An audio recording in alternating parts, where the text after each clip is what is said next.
Chapter 5. Albert nervously clears his throat. He doesn't want to upset Comfy, but he can't help correcting his overly simplistic nomenclature. Actually, what Comfy calls the shrinker/de-shrinker, Albert softly, caustically, and derisively chuckles, is the material compressor/decompressor, or MCD for short. Technically, Mr. Joad is correct, Comfy says to Warble, but it's not necessary to use mechanic speak when referring to these gadgets, he adds, giving Albert a meaningful look.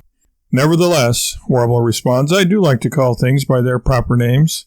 Tell me more, Albert. Just how does the decompressor, this MCD you called it, work?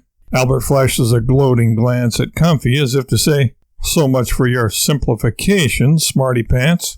Oh, before I forget, let me show you this little doodad, Albert says, reaching into the Arodnap and flipping on the contextual iPod, a device that, when activated, automatically downloads music whose lyrics or theme correspond to what's going on at the time in the immediate vicinity. Albert briefly explains its function and activates it to demonstrate just how it works. Jimmy Buffett's Boat Drinks begins playing over the Arodnap's octaphonic speaker system. Note: henceforth, all soundtrack notes refer to the songs automatically chosen by the contextual iPod.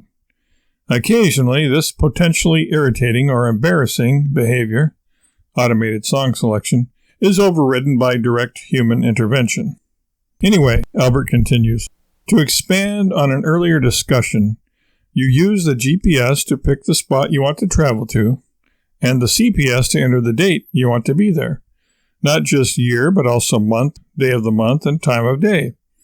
If you don't select a specific date or portion of a date, it just defaults to the current one. How do you mean? Warble asks, who wasn't paying close attention, instead listening to the Jimmy Buffett tune. Soundtrack note. Obviously, Jimmy Buffett's Boat Drinks should be playing during this scene. Obvious if you're a parrot head, anyway. Well, for instance, say you pick a spot but no date. You will just be doing space traveling but not time traveling. The date remains the same.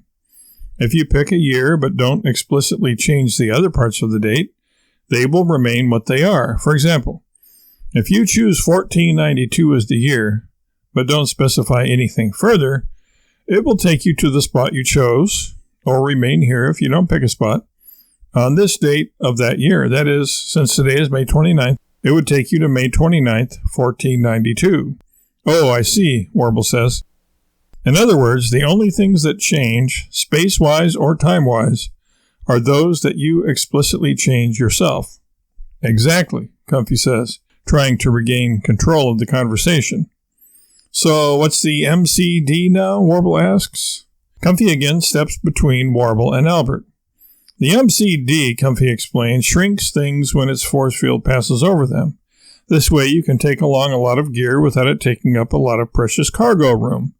As you can see, the Arodnap's trunk is, for aerodynamic and stylistic reasons, quite limited in its carrying capacity.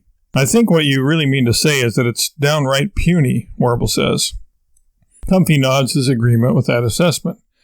But it doesn't need to be large, as you can shrink everything you need down, he says. Once you need the shrunken stuff, you simply change polarity on the shrinker-de-shrinker by flipping this switch on its barrel.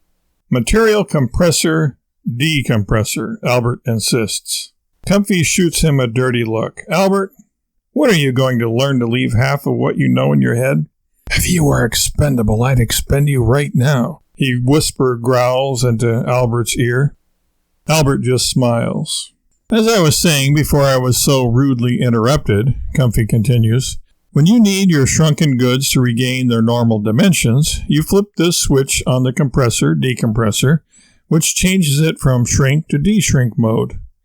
Albert places himself in Warble's line of vision and toggles it from compress to decompress mode. And voila! You've got your medication, science books, barbecue grill, or whatever you brought along, back at their original size.